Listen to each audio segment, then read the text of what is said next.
Hi everybody, Mrs. Hoyt here with this week's School Psychologist vlog. I'm going to talk to you this week about executive functioning skills and get into some of the nitty-gritty of that higher level skills that we've seen on the executive functioning chart.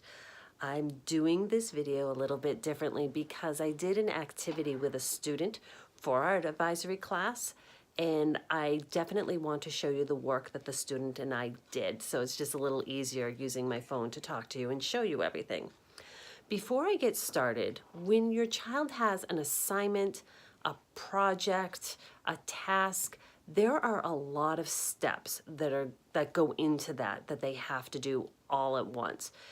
And it can be pretty overwhelming. Just a few of the things that I'm going to talk about today: task initiation, planning, organization, goals. Those things alone are really higher level and really need a lot of support around for your child to go through that.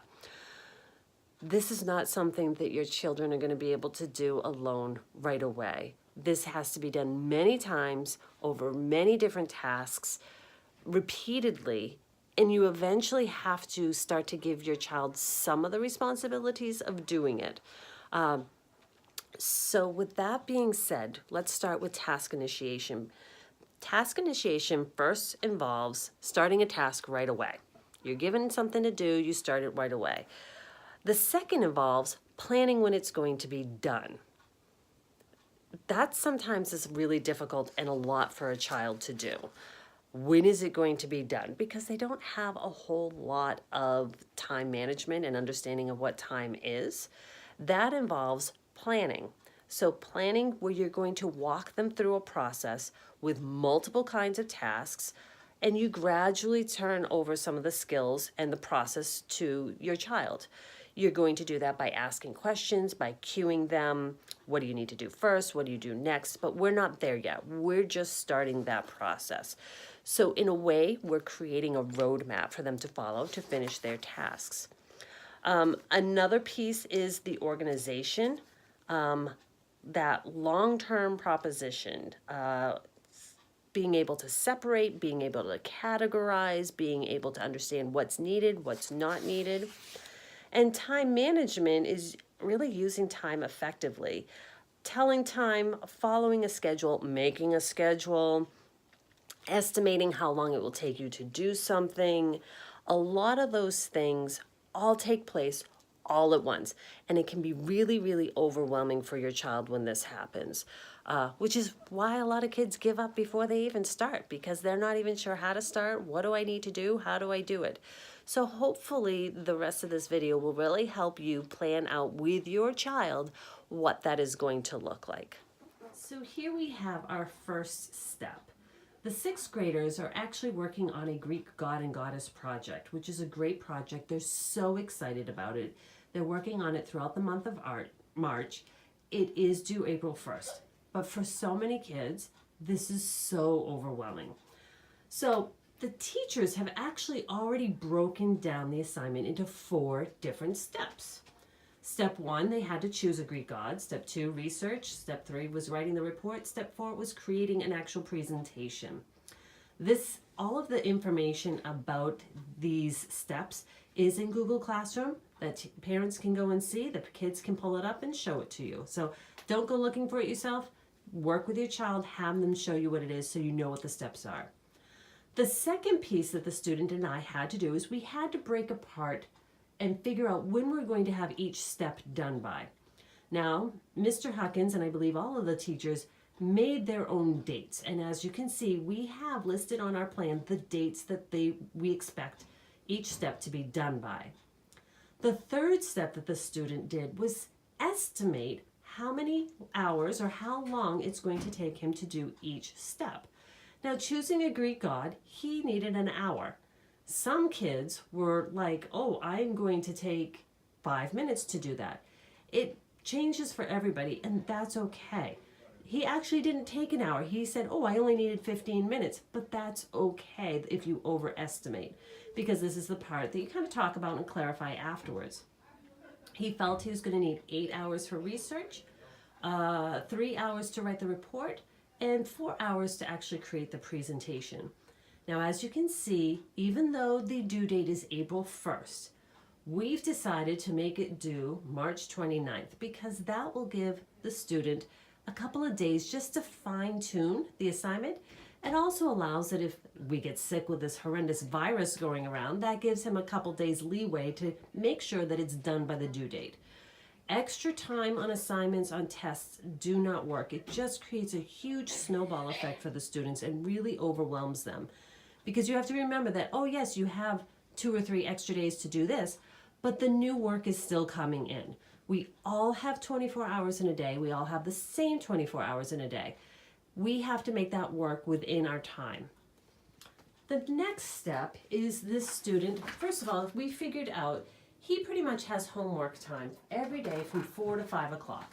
That happens to work in his schedule pretty consistently. Now, as you can see during his planning of his month, there are other things that happen.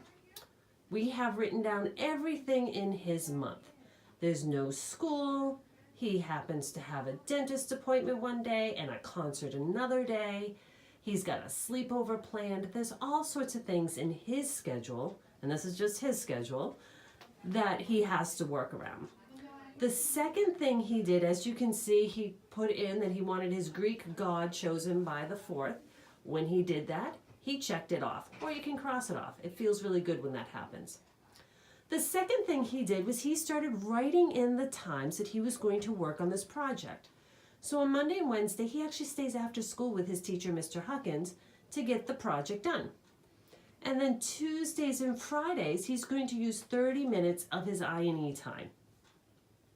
So because he needed 8 hours, he had to fill in some other times at home. So he chose, you can see that in the blue, he chose some other times and for how long he was going to work on that research. This is important. You need to be specific. How long, what time, and what it is that you're going to do. The more specific you are, the better it is. He's chosen some times to write the paper, and as you can see, he knows that he's going to need more time to get the paper written by the 18th. So he's going to write, he figures he needs to start working on it at 6:30 to make sure it's done for the 18th. He also knows that he's got a busy Tuesday night over the next couple of weeks. So he's actually using the no school day to get 2 good hours of working on the presentation. He feels he can work on it from 4 to 6.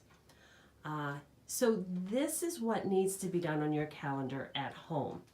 Having a planner written down, specific, is really going to help your child with initiating the task, I need to start it, with planning, with organizing, and it really ultimately reaching a goal. So as you can see, there's many different steps. This happens to be a large project, but you can also do this just with simple homework. When are you going to do your homework every day? What time are you going to do it? Wednesdays is a huge busy day at my house, so my son happens to know that he needs to come in early on Wednesday mornings to get some of that homework done and play catch up with his teachers. Excuse me. Sometimes it involves working on weekends. Kids don't always like to do that, but when you show them that you have 48 hours in the weekend, taking an hour or 2 each day really doesn't interfere with the weekend plans all that much. It also helps too, as I said, I'm going to talk in more detail about some skills that you can use with each of these areas. But for task initiation, using a timer can help. Setting up on your cell phone a reminder of when you want to start a task, just a tone, can help you, oh, I need to do this now. It's also good for your child, so that way you're not working on it for way too long, setting a timer as to when it's going to end. Once that timer goes off, your child can just clean up and move on with their day. I also highly suggest writing it down. Yes, this is an extra step. However, we do have technology, we have computers. I have nothing against Google Calendar, iCalendar, all of those technology things to keep dates and things written on. It's very easy to close, forget, and ignore the computer. Having it written down on paper, one, research shows that have actually writing things down. It is actually ingrained into memory much more effectively and much more securely. Two, when you put the calendar in a prominent place that everybody can see, it is very difficult to ignore. It is also very important that when you write these things down on the calendar, you don't let other things get into the way. As parents, I can realize and understand and appreciate how that happens, but sometimes we need to make sure that this happens as well, because it's really important for our kids to do well in school. It's really important to our kids to show them how to do this skill. You can even do this for chores at your house. What are your chores? When are you going to do it? What is it going to look like? So as I said before, doing this over multiple tasks, multiple times, is only going to benefit your child. If you and your child already do this, the next step can be is when you're planning this out, having them write it down on the planner. Hey, let's sit down, let's figure out when this project is due, let's make some dates on the calendar. This student happened to do the whole month at once, which is fine. You can just do it week by week. Okay, this week is the week of March 10th. This is what we got going on. This is your homework time. This is what we got coming up due. How are we going to get it done? So those are all some little tips and techniques that you can use. So it doesn't have to be done in a month in advance because lots happen, but we can probably do it at least a week in advance, which will really help our child and our children as a whole develop some of these skills so that way they do complete their tasks on time. They're not overwhelmed. They're not stressed out because they don't know how to do it or they can't do it or because they're really feeling like, this is just too much. So hope you guys enjoyed this video and I will be talking more tips and techniques for you next week. Bye.